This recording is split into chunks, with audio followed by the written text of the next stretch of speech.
Mientras todos se admiraban por las cosas que hacía, Jesús dijo a sus discípulos: escuchen bien esto que les digo.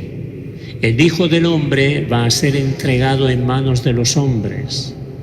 Pero ellos no entendían estas palabras.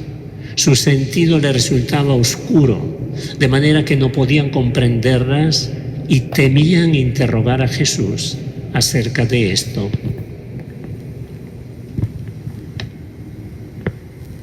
Palabra del Señor. Gloria a ti, Señor Jesús.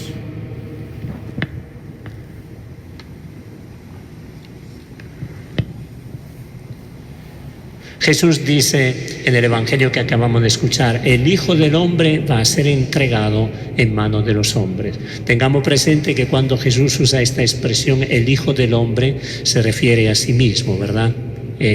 Se identifica con la propia persona. El Hijo del Hombre va a ser entregado en manos de los hombres. Es decir, yo voy a ser entregado en manos de los hombres. Y son palabras que permanecen misteriosas a los ojos de los discípulos. Dice en efecto el Evangelio que ellos no entendían estas palabras. Su sentido les resultaba oscuro, de manera que no podían comprenderlas. Pero concluye el Evangelio diciendo: temían interrogar a Jesús acerca de esto. Podemos preguntarnos por qué temían a Jesús. ¿Acaso Jesús era un déspota? ¿Trataba mal? ¿Respondía en una forma irónica, en una forma violenta? No, nada de eso. Jesús era sumamente claro, pero también sumamente respetuoso. Pero aquí dice que temían, les daba miedo de alguna manera preguntarle qué cosa significaba esto. En realidad, ellos intuían por dónde iban las cosas. De hecho, Pedro en algún momento le dirá: Señor, eso no te va a pasar nunca a ti. Quiere decir que había entendido muy bien de qué hablaba Jesús, ¿verdad? Pero ellos no querían desinstalarse de esa idea que traían desde niños y que era parte de la experiencia religiosa también de aquel tiempo, que el Mesías tenía que venir con poder, tenía que ser un Mesías glorioso, tenía que aplastar a los enemigos. En cambio Jesús, el Mesías, el que Pedro había reconocido un poco antes como Mesías, lo hemos escuchado ayer, ¿verdad? Como Mesías, pues este Jesús se presenta de una forma tímida, parecería, de una forma débil, en la debilidad. Y para ellos esto no les entraba en la cabeza. Preferían quedarse con esa idea que les daba mucha más seguridad de lo que le estaba diciendo Jesús. Les daba miedo en el fondo la cruz, les daba miedo a Pedro. Recuerden que ayer les he recordado ese episodio, que después de que Jesús felicitó a Pedro porque le dijo: tú eres el Mesías, Jesús empezó a decir que tenía que subir a Jerusalén, ser entregado. Y Pedro le dirá: Señor, nunca esto te va a pasar. Y Jesús lo miró fijamente y le dijo, le reprochó: vete atrás, Satanás, vete atrás, Satanás. Era el miedo que tenía Pedro de esta cruz. Pero también Jesús tenía miedo de la cruz. Recordemos que el Viernes Santo Jesús sudó sangre. Los médicos dicen que es posible sudar sangre cuando hay una angustia tan fuerte en el alma que hace sudar sangre. Yo creo que ninguno de nosotros ha sudado sangre, ¿verdad? Bueno, podemos entonces imaginar qué angustia había en el corazón de Jesús. Pero ¿cuál ha sido la diferencia entre Pedro y Jesús? Importantísima, esta es la clave, ¿verdad? Que Jesús dijo: Padre, que pase de mí este cáliz, pero que no se haga mi voluntad, sino la tuya. Es decir, Jesús estaba plenamente disponible para hacer la voluntad del Padre. Queridos hermanos, no hay obra salvadora, no hay obra de evangelización sin cruz. Y la Iglesia esto lo sabe muy bien. Son miles y miles y miles y miles los hermanos nuestros, hermanos, hermanas de toda condición y de toda edad, que han entregado su sangre.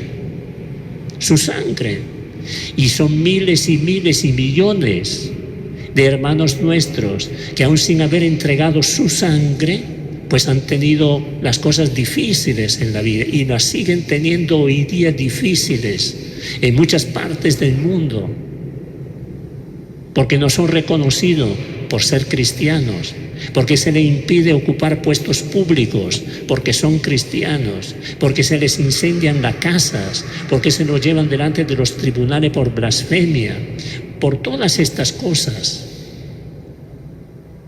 También podemos pensar que hay otra cruz de aquello que se te ríen en la cara porque eres cristiano, porque pierdes el tiempo yendo a misa los domingos. Hasta los propios hijos se pueden burlar de los padres porque van a misa o porque escuchan por radio o por televisión o por WhatsApp o por donde sea. Escuchan o por Facebook, como en este caso, ¿verdad? Son toda forma de cruces, pequeñas o grandes, por amor a Cristo, por amor a Cristo. Entonces podríamos preguntarnos, ¿y a mí qué cruz me va a tocar? No lo sabemos, no lo sabemos. Pero hay cruces en nuestra vida, las encontramos todos los días, pequeñas o grandes, desde la enfermedad o cualquier otra cosa, cualquier otra incomprensión. Son las cruces que tenemos que sobrellevar cada día.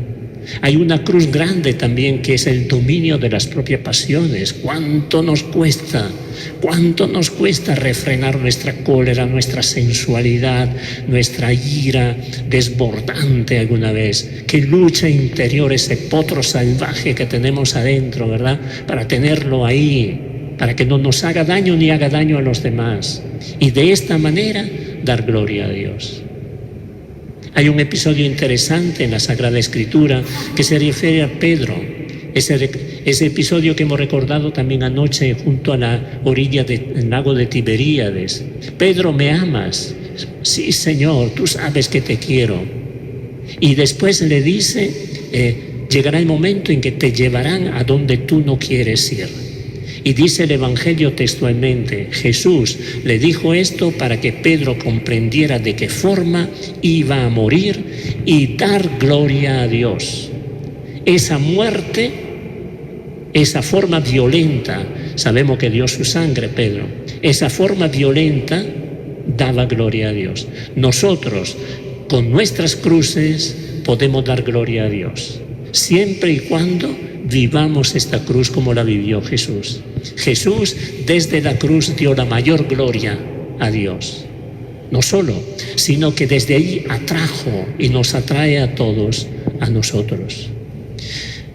Muchos de ustedes probablemente, sobre todo los más ancianos, recordarán el párroco, el padre Juan Piovano, que fue párroco aquí por 10 años, desde el año 1960 hasta el año 1970. Hacia el final de su vida le sobrevino una enfermedad que él no logró aceptar inmediatamente.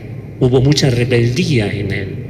¿Por qué? Porque sentía como injusto todo ello. Pero estas cosas de la gracia, ¿verdad?, que a un cierto punto quedó transformada su vida. Se dio cuenta que a la luz del Evangelio podía encontrar un sentido en aquella enfermedad que lo condujo a la muerte. Y dejó al final un pequeño diario que fue publicado en su tiempo, diario personal de los últimos meses de su vida. Y llegó un momento que de la rebeldía pasó a la paz y escribió: he comprendido que Dios me ha dado otra vocación. Él era salesiano, sacerdote, para los jóvenes. Me ha dado en este momento otra vocación, la vocación de sufrir. Miren, la vocación de sufrir para que sea eficaz el trabajo de mis hermanos. Él no podía estar en medio de los jóvenes, pero agarró esta cruz y la hizo fecunda. No solo, sino que la entendió como una nueva vocación que Dios le había dado. Y la ofrezco, todo este dolor, todo este sufrimiento, lo ofrezco por mis hermanos para que su labor en medio de los jóvenes sea eficaz. Qué lindo sería si cuando nosotros nos enfermamos pudiéramos decir: Señor, siento rebeldía contra esta enfermedad, pero te la ofrezco. para el bien de mis hijos, para el bien de mis familiares o para las vocaciones en la iglesia, para la obra evangelizadora. ¡Qué eficacia tiene la cruz! Basta que nosotros miremos la cruz, que miremos la cruz, a Jesús en la cruz. La eficacia desde allí nos ha salvado, desde la cruz nos ha salvado, ¿verdad? Nos ha atraído a todos así. Esta es la fecundidad de la cruz. Vivir el dolor y la cruz sin Cristo es inaguantable. Es realmente no solo inaguantable, sino suscita rebeldía.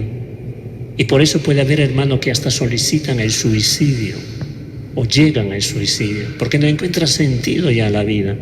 Pero vivir este sufrimiento de la vida, esta cruz pequeña o grande de cada día, se vuelve entonces un camino de redención, un camino de purificación para uno mismo y un camino fecundo para aquellos que nos rodean, para nuestros hermanos. Recojamos entonces esto, meditando sobre la figura de Pedro y de los demás que tenían miedo de aceptar la cruz. Pidámosle al Señor que las pequeñas o grandes dificultades y lo que nos vendrá, quién sabe qué cosa nos puede venir en el futuro. A lo mejor quedamos en la cama, tiesos en la cama, ahí, sin poder movernos por una parálisis. Nunca nadie sabe qué cosa pasará en la propia vida. Pero ya desde ahora, Señor, lo que me sobrevenga, lo que tú quieras, a ti te lo ofrezco. Y pedimos a María que nos ayude en esto.